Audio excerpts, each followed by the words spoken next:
ôi cái miếng mùa em ha sao chi bữa ta mà giờ thùng bắt mình nhận cho nó nhiều lơ nhưng mà nó đang có súng nó sẽ hoa phong thổ lấy cho tập phong xanh ồ em ha được bữa dầu lấy hội té nước em nói lấy cho ô có bằng hả nhô cái một tờ sao chi bữa mà ồ mày hàng á thằng này đứa phải học chụp bắt chắn nhé bữa miền nhé phá sành chụp bữa chúng cái tổ chức nó lễ hội tại đứa rồi đã nhộn chúng có bằng ấy ô vừa tại hoa tại xe họ tại xe tại chỗ nó lễ hội xe vừa tại phết vôm miền vừa bù lụ miền nó cả một tại vừa mà chỗ nhé thật cái hàng anh thấy nó chỗ tại thấy vừa mang ô như chúng mới chỉ nói miền nhiều ha điện biên ha chúng thiếu chất tài hoa mảng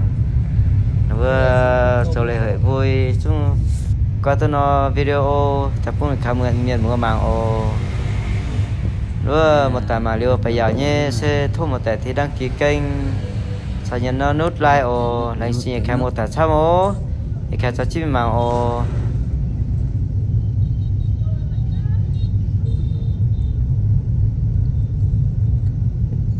xuân năm nay không đông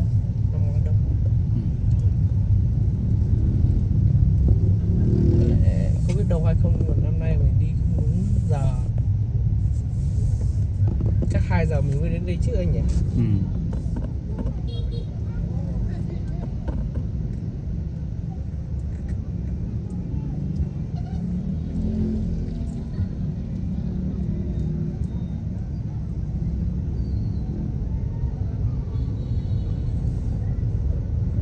Về chưa? Tất cả Mường So vào chỗ nào? Vào chỗ nào Mường So?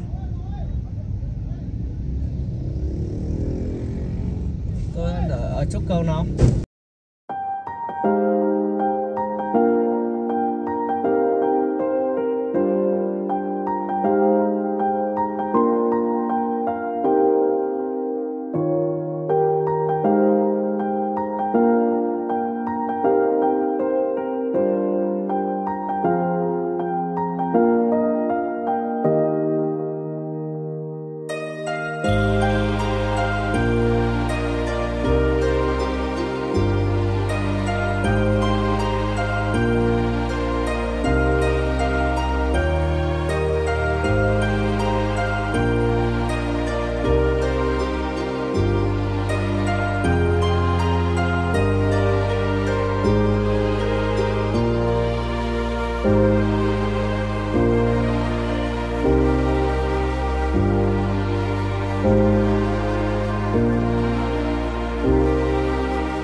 phải là rất là đông vui nhá. Đấy các bạn thấy chưa? Đây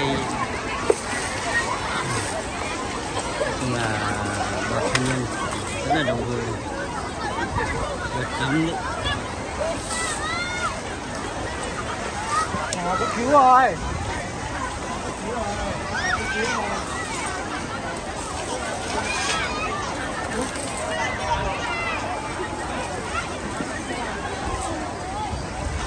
Đây có hai đàn trâu cũng tắm cùng nữa. Đàn trâu hôm nay cũng té nước cùng nhá.